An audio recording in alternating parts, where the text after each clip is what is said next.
जय हिंद बच्चों, आते हैं हम इस वीडियो में और जानेंगे कि नेवी एसएसआर का और एमआर का एग्ज़ाम पैटर्न कैसा होता है। क्या इस पैटर्न में थोड़ा बहुत चेंज हुआ है या नहीं हुआ, क्या क्या हमें रिटन एग्ज़ाम की तैयारी करनी होगी। जैसा कि आपको पता है कि एग्ज़ाम हुआ अब 1 महीना होने वाला है और आपका रिजल्ट भी बहुत जल्द आने ही वाला होगा 1-2 दिन में। आई होप जिसका स्कोर अच्छा बैठ रहा था उसने अपनी पढ़ाई स्टार्ट कर दी होगी और अपना पढ़ाई कर रहा होगा। बट मैं उन बच्चों के लिए वीडियो लेकर आया हूँ जो थोड़ा बहुत इधर उधर भटक रहे होंगे या फिर अभी कंफ्यूज होंगे कि मैं क्या पढूं क्या नहीं पढूं या क्या सिलेबस आता है। इस वीडियो में हम सारी जानकारी देखेंगे कि रिटन एग्ज़ाम से रिलेटेड हम क्या क्या चीज़ें जान सकते हैं या फिर रिटन एग्ज़ाम के लिए क्या क्या चीज़ें इंपॉर्टेंट होती है। देखिए, मैथ, इंग्लिश, साइंस और जीएस तो आपका मेन रोल निभाता है ये इस चीज़ में, और इसी के बारे में हम जानेंगे कि इसके चैप्टर वाइज क्या होंगे। ओवरऑल यही आना है, क्या आना, मैथ आएगा, इंग्लिश आएगा, साइंस आएगी और जीएस या जी के आएगा। बट हम जानेंगे कि पर्टिकुलरली सब्जेक्ट के बाद किस किस चैप्टर का और कितना वेटेज रहने वाला है या किन चैप्टरों पर हम ज़्यादा ध्यान दें। देखिए, जैसा कि नेवी एसएसआर फेज 2 का हम यहाँ पर जानते हैं, बट सबसे पहले हमने बांटा कि डॉक्यूमेंट्स आपके पास नेवी के अकॉर्डिंग दिए गई इंस्ट्रक्शंस के अकॉर्डिंग आपके पास डॉक्यूमेंट होने चाहिए। पहली चीज़, जितने भी डॉक्यूमेंट्स हैं सारे ओरिजिनल होने चाहिए, वैलिड होने चाहिए और ऑथराइज्ड होने चाहिए। ठीक है, इसके लिए मैं आपको एक वीडियो प्रोवाइड करा चुका हूँ, उसमें कंप्लीट इन्फॉर्मेशन दी गई है, डिस्क्रिप्शन में उसका लिंक है, आप देख सकते हो बाद में जाकर। उसके बाद पीएफटी के लिए मैं एक वीडियो बना चुका हूँ, अलग सेपरेट बता चुका हूँ कि आपको पीएफटी में क्या क्या करना होता है, क्या क्या पोस्चर रखना है या फिर किस टाइम पर किस ड्यूरेशन में आपको तैयारी करनी होगी। तो इसके लिए मैं कंप्लीट इन्फॉर्मेशन ला चुका हूँ। और मेडिकल हमारा लास्ट स्टेप होता है, तो इसे तो हम अगली वीडियो या नेक्स्ट वीडियो आगे देखेंगे। बट अब हमारा फोकस है रिटन एग्ज़ाम पर कि रिटन एग्ज़ाम की तैयारी किस तरीके से करें, क्या क्या सिलेबस आता है और किन किन चैप्टरों पर ज़्यादा फोकस करें। तो हम पहले बात करेंगे कि नेवी एसएसआर के सिलेबस के बारे में कि नेवी एसएसआर का सिलेबस क्या है। देखिए बच्चों, जो आप 11th और 12th में बेसिक पढ़ कर आए हो ना, उसी से रास्ते खुलते हैं, सच बताऊं तो। बाकी नया कुछ नहीं होता। जिस बच्चे के बेसिक सही है, जिस बच्चे के कॉन्सेप्ट सही है, वो कितने भी नए पैटर्न को हैंडल कर सकता है। बट जिस बच्चे ने 11th और 12th में बिल्कुल ही नहीं पढ़ा, उसके लिए थोड़ा सा डिफिकल्ट रह सकता है। बट इम्पॉसिबल नहीं है, आप अभी भी तैयारी कर सकते हो। आप अभी से ही अपने आप को सजग और डेली 10-10 घंटे, 5-5 घंटे, 8-8 घंटे पढ़ाई करके इस एग्ज़ाम को निकाल सकते हो। बहुत ज़्यादा बड़ी बात नहीं है। तो यहाँ से अब आपको अपना टाइम टेबल डिसाइड कर लेना चाहिए और डिसाइड कर लेना चाहिए कि आपको किस चैप्टर के लिए, किस सब्जेक्ट के लिए कितना टाइम देना है। तो अब मैं बात करता हूँ नेवी एसएसआर में आने वाले मैथ के लिए। जैसा कि आपको पता है, इसमें टेक्निकल मैथ आने वाला है और 25 क्वेश्चन आते हैं जो 25 नंबर के होते हैं, मतलब 25 क्वेश्चन 25 नंबर के, और एक नंबर एक क्वेश्चन का मिलता है आपको। इसमें हम चैप्टर बांटेंगे तो 11th और 12th के चैप्टर हैं। देखिए, relation and function, logarithm, complex number, quadratic equations, sequence and series, Cartesian system, trigonometry, family of straight line, circle, conic section. ये वही चैप्टर्स हैं जो सबसे ज़्यादा इंपॉर्टेंट है और एक एक क्वेश्चन हर एग्जाम में आपको देखने को मिलेगा। परम्यूटेशन कॉम्बिनेशन से आप पक्का मानकर चलिए कि एक क्वेश्चन आएगा ही आएगा। एक्सपोनेंशियल या फिर लॉगरिथम सीरीज, तो ये आपके चैप्टर हुए। नेक्स्ट देखते हैं, ये कुछ और चैप्टर हैं। क्या, वेक्टर्स, जैसा कि आप जानते हो कि 12th क्लास में पढ़ा होगा आपने वेक्टर 3D, उससे भी एक क्वेश्चन आपका पक्का है। तो इसको तो आप मानकर चलिए कि आएगा ही आएगा। सेट और सेट थ्योरी से भी एक क्वेश्चन आता है, स्टैटिक से भी, प्रोबेबिलिटी से भी। 3 डायमेंशनल वही आ गया 3D कि वेक्टर 3D जो हमने 12th और 11th क्लास में पढ़ी होती है। लिमिट और कंटिन्यूटी हो गई। डिफरेंशिएशन, एप्लीकेशन ऑफ डेरिवेटिव बहुत ज़्यादा इंपॉर्टेंट है, और इंटीग्रेशन। इससे तो आपको कम से कम 3+ क्वेश्चन मिलने वाले हैं। तो इसे बहुत अच्छे तरीके से करके जाना और छोड़ना नहीं है। मैट्रिक्स और डिटरमिनेंट और बायनोमियल थ्योरम, इससे 2 नंबर पक्के हैं और इसको छोड़ना नहीं, बहुत आसान क्वेश्चन आते हैं इसके। ठीक है, ये तो हुआ हमारा सिलेबस किस चीज़ का, मैथ का। अब हम आगे चलते हैं कि जनरल अवेयरनेस में क्या क्या आता है। फिर से वही 25 क्वेश्चन आएंगे आपके, 25 मार्क्स के होंगे, 25 नंबर होंगे, एक क्वेश्चन का 1 नंबर। अब हम देखते हैं, देखो ज्योग्राफी में क्या होता है, सोइल, रिवर, माउंटेन, पोर्ट्स और आइलैंड वगैरह होते हैं। उसके बारे में जानकारी किसी का भी नाम आ सकता है कि माउंटेन रेंज कौन सी कहाँ से स्टार्ट होती है। रिवर कह सकते हैं कि कोई सहायक नदी है कौन सी है, सोइल के बारे में पूछ सकते हैं कि कौन सी क्रॉप्स कौन सी सोइल में अच्छी बेहतर तरीके से होती है। फ्रीडम मूवमेंट्स के बारे में क्वेश्चन आ सकता है आपका, कि जितने भी आपकी मॉडर्न हिस्ट्री है उससे भी क्वेश्चन बन सकते हैं। उसके बाद आगे देखिए कि कल्चरल एंड रिलीजन, कल्चरल और रिलीजन, इसको आप डबल टिक मार कर चलना, मतलब इससे आपको एक क्वेश्चन देखने को मिलेगा ही मिलेगा, कि चाहे वो कल्चरल डांस हो, चाहे वो कल्चरल फेयर वगैरह या फिर त्यौहार वगैरह हो, ठीक है। और वार एंड नाइबर्स, पड़ोसी देश के बारे में पूछ सकता है, किसकी राजधानी क्या है, इसके राष्ट्रपति कौन है, हमारे मतलब इंडिया से के जो भी पड़ोसी देश हैं सबके बारे में आपको थोड़ी थोड़ी नॉलेज होनी चाहिए। इसके बाद स्पोर्ट्स बहुत ज़्यादा इंपॉर्टेंट, इस टाइम आप देख भी रहे होगे कि पेरिस ओलंपिक चल रहा है, तो उसमें किस खिलाड़ी ने कौन सा पदक लिया है, कौन सा एडिशन चल रहा है, इस सब के बारे में आपको जानकारी होनी चाहिए। विनर्स कौन कौन रहे हैं, मतलब चाहे वो जेवलिन थ्रो में रहे हो या किसी और चीज़ में रहे हो, टर्म्स देख सकते हैं। और सबसे ज़्यादा नंबर ऑफ प्लेयर्स, मतलब किस पर्टिकुलर एक गेम में कितने प्लेयर खेलते हैं, चाहे वो कबड्डी हो, चाहे हॉकी हो, चाहे क्रिकेट हो, इनके नंबर ऑफ प्लेयर्स आ जाते हैं, आप ध्यान रखना।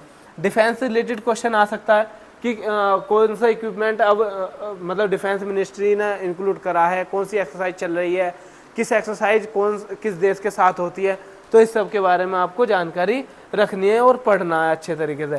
कैपिटल और करेंसी से एक नंबर पक्का है आपका, किसी भी देश की, चाहे वो एशिया का हो चाहे यूरोप का हो, देश की करेंसी या फिर देश की कैपिटल पूछ सकते हैं। उसके बाद कॉमन नेम के बारे में और फुल फॉर्म तो आप मानकर चलिए, चाहे वो नीति आयोग की हो, चाहे वो कोई स्कीम निकली हो पीएम के द्वारा या फिर किसी और मिनिस्ट्री के द्वारा, उन सब की फुल फॉर्म पूछ सकता है। सीपीओ की पूछ सकता है, और डाटा की पूछ सकता है, या फिर ये कहते हो एटीएम की पूछ सकता है। तो बहुत सारी फुल फॉर्म होती है, उनको भी इम्पोर्टेंट फुल फॉर्म को आप याद रखोगे। इसके बाद अवार्ड कि कौन सा अवार्ड किस पर गया, चाहे वो तुम्हारा नोबेल प्राइज़ हो या फिर पीस प्राइज़ हो, कोई से भी प्राइज़ हो, इन सब के बारे में आपको जानकारी होनी चाहिए, क्वेश्चन आता है यहाँ से। इसके बाद चलते हैं important national facts about India heritage, मतलब आर्ट वगैरह डांस से रिलेटेड जो भी फैक्ट हैं आपको याद होने चाहिए कि कौन पर्टिकुलर पर्सन किस डांस से रिलेट करता है। उसके बाद देखते हैं डिसीज़ और न्यूट्रिशंस, मतलब थोड़ा बहुत डिसीज़ से आ सकता है कि कौन सी डिसीज़ किस चीज़ से होती है। इसके बाद देखते हैं एमिनेंट और पर्सनैलिटी, मतलब जो फेमस पर्सनैलिटीज़ हैं वो क्या मतलब उनके किस चीज़ से रिलेटेड करती हैं, किस फील्ड में वो वर्क करती हैं। करंट अफेयर्स पर आपको सबसे ज़्यादा फोकस करना है, और करंट अफेयर कब से पढ़ोगे आप, कम से कम मार्च के बाद से, मार्च 2024 के बाद से आप करंट अफेयर पढ़ोगे, ठीक है। आपके तैयार होनी चाहिए। न्यूमेरिकल रीजनिंग, यहाँ से मैं आता हूँ आपको कि आपको टेक्निकल नॉन टेक्निकल मैथ भी आना चाहिए, क्या, न्यूमेरिकल रीजनिंग और एसोसिएशन एबिलिटी, मतलब थोड़ा बहुत सीरीज वगैरह के क्वेश्चन आ सकते हैं, स्पेलिंग्स वगैरह से आ सकते हैं कि डिक्शनरी में ये वर्ड किस तरीके से अरेंज होंगे डिक्रीजिंग इंक्रीजिंग ऑर्डर में, सीक्वेंस आ सकती है, चाहे वो मैथमेटिकल हो सकती है, चाहे वो वर्ड पावर से हो सकती है। उसके बाद कोडिंग डिकोडिंग से भी क्वेश्चन आ सकते हैं। उसके बाद हम बात करते हैं साइंस की, कि साइंस के भी कितने क्वेश्चन आएंगे, 25। और याद रखना नेवी का सबसे फेवरेट, सबसे ज़्यादा इंपॉर्टेंट सब्जेक्ट साइंस होता है, क्योंकि जैसे आप जानते हो कि नेवी जो है टोटल टेक्निकल है, और इसमें थोड़ा बहुत ज़्यादा टेक्निकल टर्म का यूज़ होता है, तो सबसे ज़्यादा हार्ड रहने वाली है आपके लिए साइंस। लेकिन आप पासिंग मार्क्स तो ला सकते हो थोड़े बहुत। देखिए इसमें क्या वही 11th-12th में पढ़ा हुआ पोर्शन है, जैसे कि फिजिकल, वर्ल्ड और measurement, kinematics, law of motions, work energy power, motion system और ग्रेविटेशन से आप इम्पोर्टेंट रखना। और मैकेनिक्स ऑफ सॉलिड फ्लूइड एक क्वेश्चन यहाँ से बनता है, थर्मोडायनेमिक्स का जरूर आता है। इसके बाद वेव्स, इलेक्ट्रोमैग्नेटिक्स और करंट इलेक्ट्रिसिटी से एक न्यूमेरिकल जरूर आता है। तो इन क्वेश्चनों को, जिनको मैं आपको हाईलाइट कर रहा हूँ या फिर टिक कर रहा हूँ, उन्हें आप बहुत ज़्यादा अच्छे तरीके से करके जाओगे। बिल्कुल एक्सपीरियंस के साथ बोल रहा हूँ, क्योंकि मैंने भी खुद इसे क्वालिफाई किया हुआ है। मैग्नेटिक इफेक्ट, बिल्कुल इसकी यूनिट वगैरह डायमेंशन आ जाती हैं, ठीक है। इलेक्ट्रोमैग्नेटिक इंडक्शन आप करके जाओगे, 12th के पोर्शन है। इलेक्ट्रोमैग्नेटिक वेव्स, ऑप्टिक्स से एक क्वेश्चन पक्का है, चाहे वो आपका मिरर से हो चाहे वो लेंस से हो। Dual nature of light, atomic nucleus, ठीक है। सेमीकंडक्टर से एक क्वेश्चन आता है आपका। इसके बाद प्रिंसिपल्स ऑफ कम्युनिकेशन, हाँ जी, ये सबसे हार्ड क्वेश्चन बनता है, कभी कभी आसान भी बन जाता है, तो इसको ध्यान से देख कर जाना। मेटल्स नॉन मेटल्स आ जाएंगे। ऑर्गेनिक केमिस्ट्री, मतलब यहाँ से केमिस्ट्री स्टार्ट है, कुछ क्वेश्चंस केमिस्ट्री से भी आते हैं। फूड न्यूट्रिशंस और हेल्थ, ये बायोलॉजी के हैं। फिजिक साइकोलॉजी और ह्यूमन डिसीजेज और कंप्यूटर साइंस, मतलब सबसे ज़्यादा पोर्शन आपका फिजिक्स का रहने वाला है, फिर केमिस्ट्री का और बायोलॉजी, उसके बाद कंप्यूटर भी 1-2 क्वेश्चन आ जाता है, तो आपको कंप्यूटर पर भी ध्यान देना है। अब हम सबसे ज़्यादा अच्छे और सबसे बेस्ट पोर्शन पर आते हैं, इंग्लिश पर, क्योंकि आप इसमें 22+ मार्क्स ला सकते हो, और यही एक ऐसा पोर्शन है, यही एक ऐसा सेक्शन है जो आपका ओवरऑल एग्जाम निकालने की कैपेसिटी रखता है और आपको मेरिट में हिस्सा दिलाने की कैपेसिटी रखता है। इसमें क्या करेंगे हम, पैसेज जरूर आता है, आपको एक पैसेज देखने को मिलेगा, ठीक है। उसके बाद prepositions, correction of sentences, active passive, direct indirect, verb, tense, non finite verbs, punctuations, substitution और सिनोनिम एंटोनिम्स। इसके बाद difficult words, use of adjective, compound prepositions और डिटर्मिनेशंस, मतलब डिटरमाइनर्स, जैसे यूज ऑफ ए, द या फिर एनी हुआ, और यूज ऑफ प्रोनाउन। आप इंग्लिश की टेंशन तो बिल्कुल मत लो, क्योंकि आप इस चैनल से जुड़ चुके हो, तो इंग्लिश मैं आपसे वादा करता हूं कि 23+ लेकर चलूंगा आपके लिए, और 25 आपको अपना टारगेट बनाकर चलना। 2 क्वेश्चन आपके लिए छोड़ने पड़ेंगे, क्योंकि आपको भी तो अपने लिए मेहनत करनी है। अब हम बात करते हैं नेवी एमआर के सिलेबस की। देखिए, नेवी एमआर के सिलेबस में सिर्फ 2 ही सेक्शन होते हैं। पहला साइंस और मैथ एक सेक्शन में आ जाता है, दूसरा जनरल अवेयरनेस और जीके वगैरह एक सेक्शन में आ जाती है। साइंस में सेम वही शेड्यूल रहता है, वही टाइप है, बट थोड़ा बेसिक है, बेसिक जान के चलना। थ्योरेटिकल आता है, इसमें न्यूमेरिकल ज़्यादा नहीं होता, क्लियर है, बट आधा रहता है, फिर भी एज कम्पेयर टू एसएसआर ये थोड़ा आसान रहेगा। वही चैप्टर है, कोई दिक्कत नहीं है, आपको थ्योरी अच्छे तरीके से करके जानी है। प्रीवियस ईयर क्वेश्चन देख लेना और मॉक लगाना बहुत अच्छे तरीके से। मैथ में वही नॉन टेक्निकल मैथ, जैसा कि आप जानते हो पुलिस वगैरह में आते हैं, सिंप्लीफिकेशन, और वाई ग्रुप में आते हैं, मतलब जो एयरफोर्स का वाई ग्रुप होता है उसमें भी ये क्वेश्चन यही चैप्टर्स होते हैं। Ratio proportion, geometry, simple method, algebra, और तुम्हारा equations, profit loss, percentage, interest, मतलब चाहे एसआई हो चाहे सीआई हो, सिंपल इंटरेस्ट और कंपाउंड इंटरेस्ट दोनों आते हैं। Work and time, speed distance, linear equations, polynomials और ट्रिग्नोमेट्री, ये सब आपके चैप्टर्स रहने वाले हैं। आगे चलते हैं। जनरल अवेयरनेस में मैं बता चुका हूँ, सेम सिलेबस है जैसा कि आपका एसएसआर का रहा था, क्लियर है। अब हम आगे चलते हैं कि इंग्लिश को कहाँ से पढ़ें।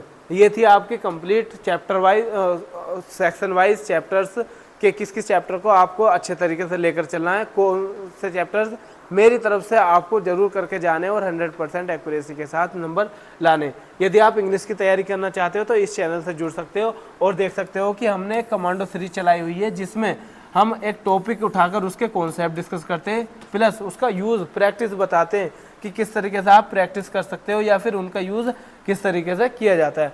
वहीं हमारी एक टॉप 100 सीरीज भी चल रही है।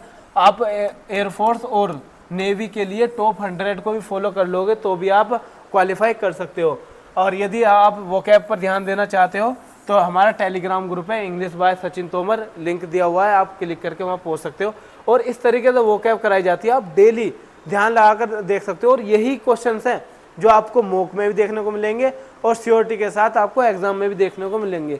यदि आप इंस्टाग्राम चलाते हो तो हमें वहाँ भी फॉलो कर सकते हो और इस तरीके से वोकैब हम प्रोवाइड कराते हैं। और कुछ और नोटिफिकेशन हो, पीडीएफ वगैरह हो, हमारे टेलीग्राम ग्रुप से ज्वाइन हो जाए और आप अपडेट लेते रहेंगे। अब हम मिलेंगे अगली वीडियो में, तब तक के लिए धन्यवाद। जय हिंद।